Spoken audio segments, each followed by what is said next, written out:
By far, one of the most popular villains in Masters of the Universe is Trapjaw. And I get a lot of requests to do the history of Trapjaw, particularly Nick from Monster Report, that's Monster Report with one R. His son wanted to know, who is Trapjaw? Well, we're going to talk about that. And no, I'm not talking about the medical condition of Trapjaw. I'm obviously talking about the Masters of the Universe figure. So let's dive in and talk about everyone's favorite metal-chomping, arm-swapping, blue-skin, green-faced Masters of the Universe character. One of the reasons I think Trapjaw is so popular and alluring is, well, he offered a lot more. All of the basic figures that came out in '82 and then Trapjaw being an '83 figure were basically figure plus accessories, and Trapjaw offered a lot more. He had interchangeable parts, he had a articulated jaw, and it's no wonder that he has been a favorite not just among fans, but really among manufacturers. He kind of shows up in all sorts of Masters of the Universe toy lines as customized items by fans who have more artistic talent than I do.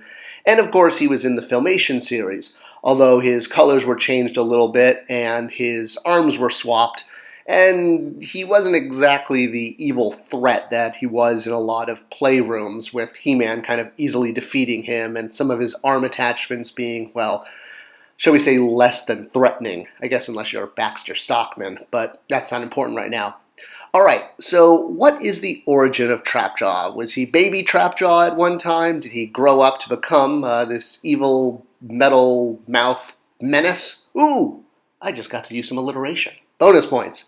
Alright, well, let's dive in and do some toy history and talk about the origins of Trapjaw.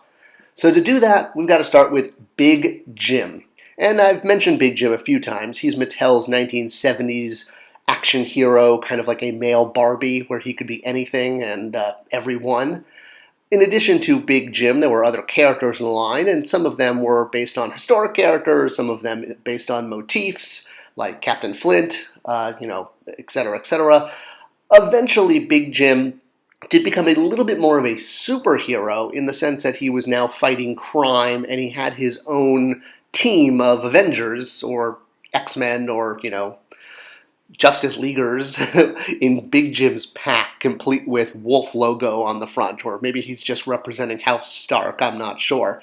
Either way, Big Jim, when he became a crime fighter, now had to have crime, so villains were introduced, and one of the most notorious and visually stunning was the Iron Jaw.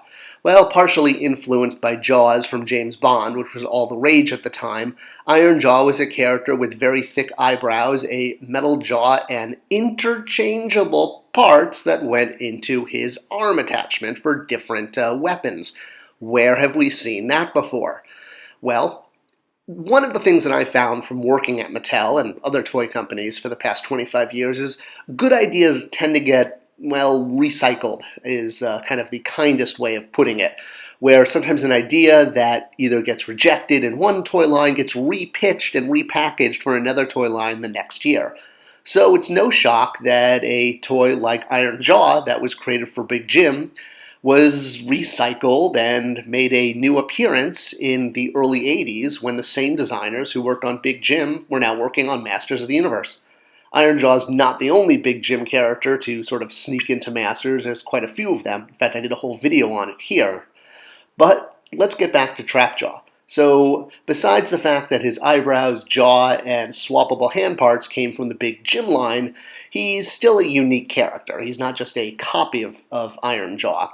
He had blue skin, he had a green face, that bright green pirate belt, and he had an action feature that you kind of had to discover on your own, even though it was in the TV commercial, and that being the little loop on the top of his helmet. You could run a cord through that, and he could come down on a zip line. It was one of those cool features that when you found it, you were like, whoa, bonus! So when we updated Trapjaw for the Masters of the Universe Classics line, the adult collector one sold on Matty Collector, we included an alternate head and an alternate arm, so that you could, change him back to his, original pre-Trapjaw form. And of course, this led to a lot of people to ask, well, whoa, there's a pre-Trapjaw form? Like, what's the deal with this? Like, he had a whole life before he was Trapjaw? And I mean, well, yeah, the quick answer is yes, he did. And this was first established in the 2000X Mike Young series, where before he was Trapjaw, he was a rogue warrior barbarian called Kronos, with a K, like kind of like the Greek god of time or Zeus's daddy. So there was the alternate head. And this is explained pretty much right on the bio, which picked up most of the information that was established in the 2000X story. And, well, let's get into his origin a bit. So, while this toy has shown up a lot and is labeled as Trapjaw, this yellow skin character, it's not Trapjaw. Well, sort of.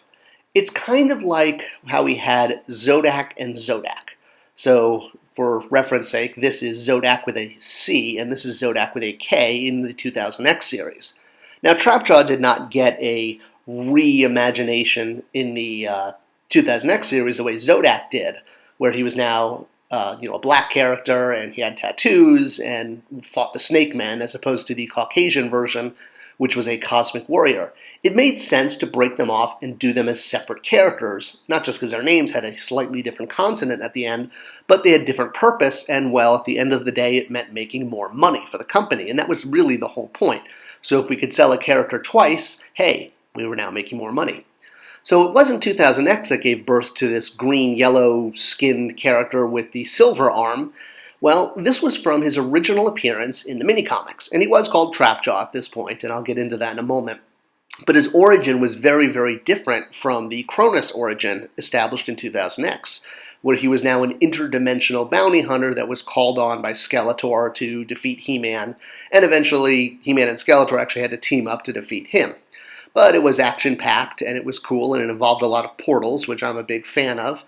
But the character Trapjaw looked very different in the sense of his skin color and how he operated.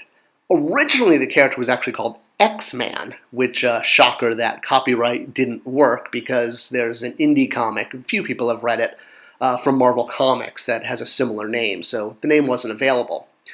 And the figure has been released in Classics. This was done after I left the brand. This was a PowerCon exclusive done by by Super 7 and the follow-up team. But this was actually not supposed to be Trapjaw.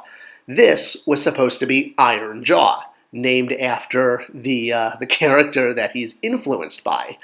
Because, well, one, it was a cool nod to toy history to incorporate the name Iron Jaw, but the idea, much like Zodak and Zodak, they have different backstories, so they were meant to be two different characters. One an interdimensional bounty hunter, the other a rogue warrior working for Skeletor. And yes, he's been repainted in almost every toy line in his Iron Jaw colors, but if Classics had continued, we would have established them as two different characters, just with similar features, like Zodak and Zodak. Alright, so let's get into Trapjaw himself, and talking about his origin, which is actually recanted in the Icons of Evil comic book that came out in conjunction with the 2000X show. This comic was written by Robert Kirkman, like the Robert Kirkman, as in the writer of the Super Patriot miniseries from Image Comics. You've probably, well, okay, he's done other stuff too. But yeah, so he kind of helped forge Trapjaw's origin along with Val Staples from He-Man.org and Jeff Walker, who was the overseer of the brand at Mattel. So essentially, and the story changed a little bit in Classics, where Keldor frees the rogue warrior Kronos from Prison Star, where he's been imprisoned after, doing all mucky muck kind of stuff, and recruits him to become one of his evil warriors. You can see Prison Star on the Horde Empire map. If you were a subscriber and have this map, it's floating there just outside of Eternia's reach. And it's from the UK mini comics, or not mini comics, cartoon strip. It mentions Prison Star. So that's where Kronos was imprisoned, and where Keldor here, the pre-Skeletor Keldor, freed him. Now, visually, one of the reasons Kronos was created for the show was to show time skip, because when Kronos was teaming up with Keldor, to battle King Randor, it was 30 years before He-Man, and the idea was to show passage of time. Comic books, toys, cartoons are a visual medium, so showing Kronos before he became Trapjaw, much like Keldor before he became Skeletor, was a visual clue to the viewer that we were in an earlier time period. So that was really the impetus behind creating Kronos and having him, established before he became Trapjaw. As for how he became Trapjaw, well, the story, again, going back to Robert Kirkman's story in the Icons of Evil comic book, was that Kronos, after being recruited by Skeletor, or rather Keldor, which was retconned as, he betrays him. And they get into a fight, and Keldor, basically, it's Skeletor in the Robert Kirkman comic, it's Keldor in the classic storyline, basically beats the hell out of him, burns the skin off of his face, and blasts him in the jaw, literally disintegrating his lower jaw. And that is basically how he got damaged, if you will, and winds up with a green head because his skin was burned off and missing a good chunk of his eating ability. And probably needs to go see Molar, which I wonder if Molar is the one who fixed him up. That would be cool. Should have established that. So he does go get fixed up and comes back to Stake Mountain, and now goes by the name of Trapjaw instead of Kronos because, he's got a giant metal jaw.